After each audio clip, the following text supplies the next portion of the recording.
আমাদেরকে বলে মৌলবাদী। আমরা আসল কথা বলি, ভালো কথা বলি, দেশপ্রেমের কথা বলি, আমরা জনগণের কথা বলি, আমরা মা মাটি ও মানুষের কথা বলি, আমরা ইসলামের কথা বলি, আমরা দেশের সমৃদ্ধির কথা বলি, এজন্য আমাদেরকে বলে মৌলবাদ। আবার আমাদেরকে বলে ধর্ম ব্যবসায়ী, আছে না নাই? আমরা ধর্মের সত্য কথা প্রচার করি, যেটা দেশের ভালো জনগণের ভালো সেটা উপস্থাপন করি, আমাদেরকে বলে ধর্ম ব্যবসায়ী। আমার প্রিয় ভাইরা, যারা ইসলামের কথা বলে, যারা কোরআনের কথা বলে, এরা ধর্ম ব্যবসায়ী নয়। খবরদার, আলেমদের বিরুদ্ধে দাঁড়াবেন না। আলেমদের পক্ষে থাকলে আপনার জীবন উজালা করে দিবে কে? আমার নবীকে গালি দিত গণক, জাদুকর, এরপর গালি দিত পাগল, নির্বংশ বলে, আর আমাদেরকে গালি দেয় মৌলবাদী বলে, আমাদেরকে গালি দেয় রাজাকার বলে। রাজাকার শব্দটা তো এখন একটা অ্যাওয়ার্ড হয়ে গেছে, অ্যাওয়ার্ড। রাজাকার রাজাকার গালি দেওয়ার দিন শেষ। কি দিন আসলো, সুবহানাল্লাহ কইবেন না? আল্লাহ তো আমাদেরকে দেখাইছে, রাজাকার শব্দটা এখন একটা অ্যাওয়ার্ড হয়ে গেছে। সুবহানাল্লাহ, সুবহানাল্লাহ। পরিস্থিতি পাল্টে দিতে আল্লাহর সময় লাগে না, চিল্লায় বলেন ঠিক কি না?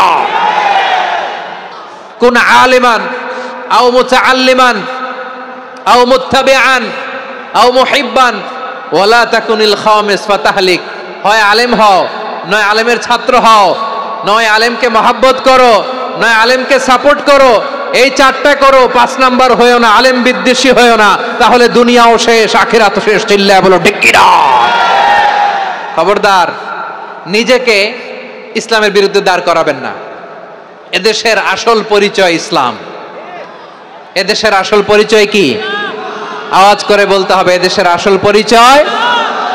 এজন্য রব্বুল আলামিন বলেন, ওয়াসবির আলা মা ইয়াকুলুনা ওয়াহজুরহুম হাজরান জামিলা। ও নবী, ধৈর্য ধারণ করেন, ওরা যাই বলুক আপনি মন খারাপ করবেন না, ওদেরকে আপনি ইগনোর করেন, ওদেরকে দাম দেওয়ার দরকার নাই। ধৈর্যই আমাদের শক্তি, ধৈর্যই আমাদের সম্বল, ঠিক কি না?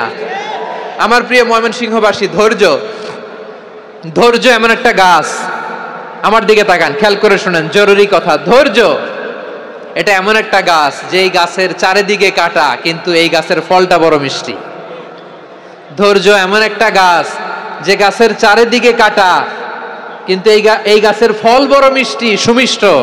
ধৈর্য যদি ধরতে পারেন, এর ফলাফল দিব কে? আমরা 16 বছর ধৈর্য ধরছি না? এই ফলাফল আমাদেরকে আরশের উপর থেকে দান করেছে কে?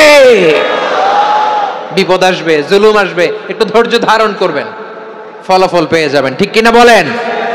এজন্য আল্লাহ বলেন, সাবিরিনা ওয়াস সাবিরাতি, ধৈর্যশীল বান্দা বান্দীদেরকে আমি বড্ড পছন্দ করি।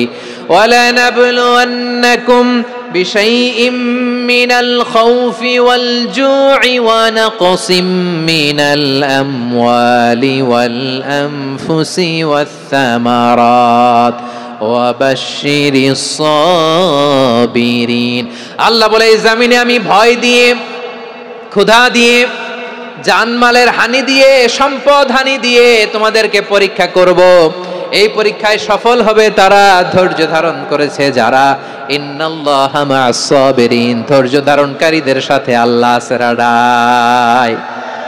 ধৈর্য ধরতে হবে, ধৈর্য ধরতে হবে। ধৈর্য এমন গাছ, যে গাছের চারিদিকে কাটা, ফলটা বড় মিষ্টি।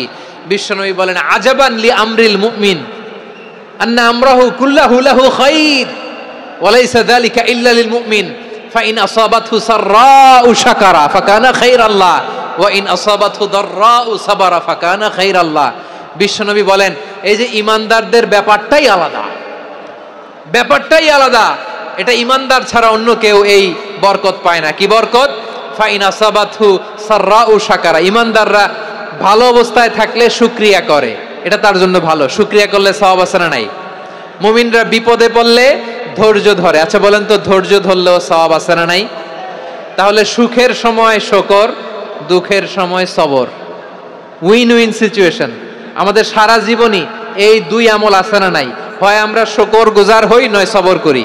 সুখের দিনে আমরা শুকর গুজার হই, বিপদের দিনে সবর ইখতিয়ার করি। তাহলে হয় শুকর নয় সবর। যখনই থাকি, যে অবস্থায় থাকি, আমাদের সওয়াব আছে না নাই? আবার আল্লাহর নবী আল্লাহর কাছে দোয়া করতেন, আল্লাহ আল্লাহুম্মা জাআলনি শাকুরা ওয়া জাআলনি সাবুরা ওয়া জাআলনি ফি আইনি সাগীরা ওয়া ফি আ'য়ুনিন নাসি কাবীরা। তিনি বলতেন, আল্লাহ আপনি আমারে শুকরগুজার বান্দা বানান, ও আল্লাহ আপনি আমারে ধৈর্যশীল বান্দা বানান, আমার চোখে আপনি আমারে ছোট বানান, জনতার চোখে আপনি আমারে বড় বানান। পড়েন আমিন। তাহলে অস-সাবিরিনা ওয়াস-সাবিরাতি, ধৈর্যশীল নারী ও পুরুষ আল্লাহ পছন্দ করেন।